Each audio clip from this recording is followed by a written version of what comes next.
बांका जिले के काटौटिया प्रखंड के दुलीसार गांव में भाजपा बिहार के प्रदेश महामंत्री राधा मोहन शर्मा आज कांवड़ियों के बीच बांका के समाज सेवी अनुपम गर्ग के सेवा शिविर में पहुंचे। उन्होंने कांवड़ियों की सेवा फल और जल बांट कर किया। श्री शर्मा ने कहा कि ऐसा मौका सबको नहीं मिलता है। हमारा सौभाग्य कि अनुपम गर्ग जैसे समाज सेवी के सेवा शिविर में कांवड़ियों की सेवा करने का मौका मिला है। शिविर संचालक एवं लोगों को शिविर में आकर सेवा करने में रंजीत यादव की भूमिका भी काफी सराहनीय है। दूसरी ओर अनुपम गर्ग ने कहा कि करीब 11 वर्षों से भागलपुर बासुकीनाथ मार्ग में शिविर लगाते आ रहे हैं।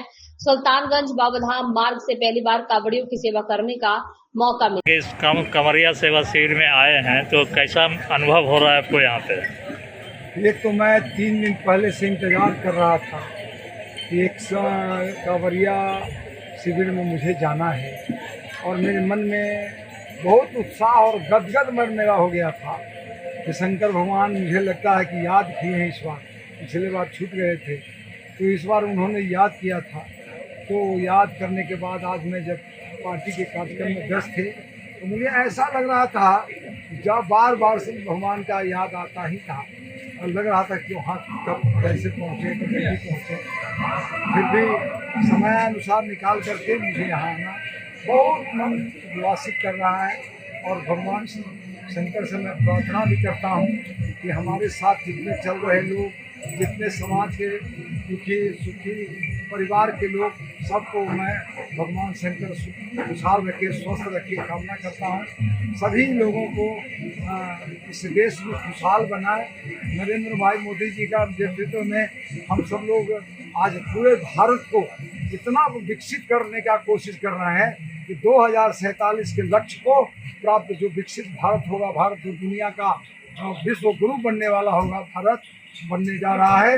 दुनिया का सबसे ताकतवर देश जो सोने के चिड़िया कहलाती थी भारत, उस सोने की चिड़िया की ओर बढ़ रहा है, जिसका आर्थिक दृष्टिकोण से अगर देखें दुनिया का चौथा देश के रूप में हम आज पहुँच गए हैं।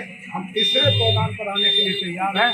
भाई नरेंद्र भाई मोदी के नेतृत्व में इस देश में और बिहार में डॉक्टर दिलीप जायसवाल के नेतृत्व में हम आज जिस प्रकार से संगठन का कार्य कर रहे हैं, जिस प्रकार से बिहार के नेतृत्व नीतीश कुमार के नेतृत्व में हम सरकार बनाने की तैयारी में लगे हैं।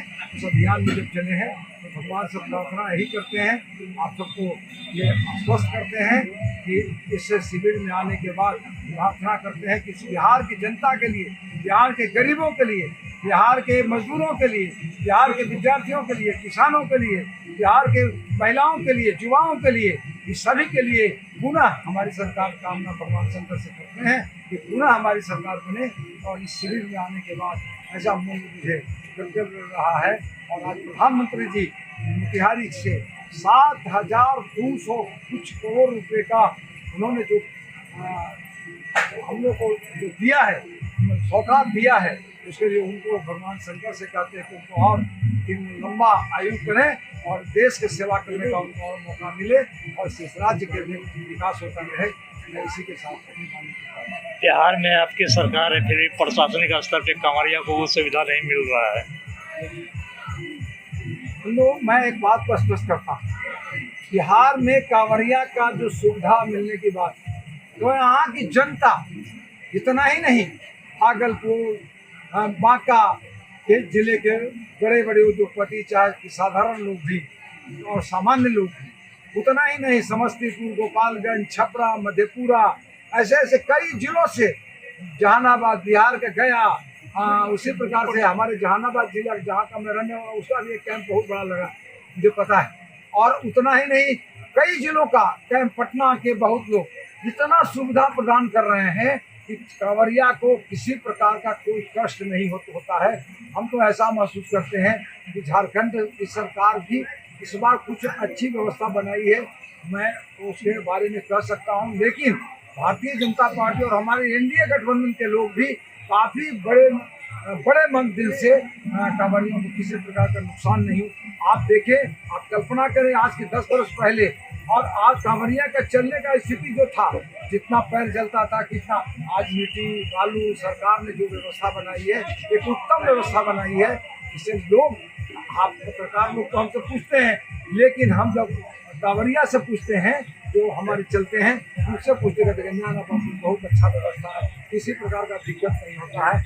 अब जो हम लोग को खर्चा पहले 4,000 5,000 होता था और 2,000 में हम लोग घूम करके चले आते हैं, इसलिए कि इतना सेवा देने वाले लोग हैं, इसलिए मैं उनको भी उनके बाल बच्चा के लिए भी भगवान संग से प्रार्थना करता हूँ कि आप जय जयकारी करें उनको और भगवान को आशीर्वाद दें कि उसका परिवार फले फूले। और कांवरिया का जो सुविधा है वो सरकार भी कर रही है, यहाँ की जनता भी कर रही है, यहाँ के लोग भी कर रहे हैं, आप सब पत्रकार लोग भी मदद कर रहे हैं। आपकी आप बुलंद आवाज़ से हम जहाँ त्रुटि होती है वहाँ हम पहुँचने के तैयार हैं। बहुत तो आपने सेवा शिविर जो लगाया है बोलबम के लिए, तो ये आपको कहाँ से आया कि ऐसा करना चाहिए? सेवा शिविर मेरा यूँ तो 13 साल से लगातार लग रहा है बौसी के पहले गुरुधाम में, पर उस रोड में कांवरियों की संख्या सीमित रहती है। तो भाई रंजीत ने कहा कि भैया इस रोड में भी एक कैंप लगाइए, इस रोड में कांवरिया का हुजूम रहता है। तो रंजीत के कहने पे या उनकी प्रेरणा से या कहें तो महादेव की कृपा से यह कैंप लगाने का मुझे सौभाग्य प्राप्त हुआ। और अभी तक प्रदेश से इस कार्यक्रम इस कैंप में कई गणमान्यों का आना जाना हो चुका है। कल डॉक्टर प्रेम कुमार जी जो हमारे मंत्री हैं, उनका भी कल आगमन इस कैंप में होने जा रहा है। तो ऐसा जो आप शिविर लगाते हैं तो इससे क्या आत्मसंतुष्टि मिलती है आपको? यह आत्मसंतुष्टि के लिए ही यह कैंप है, यह कोई राजनीतिक उद्देश्य से यह कैंप नहीं है। कैंप लगाना मतलब सेवा धर्म के हिसाब से कैंप मेरा लग रहा है।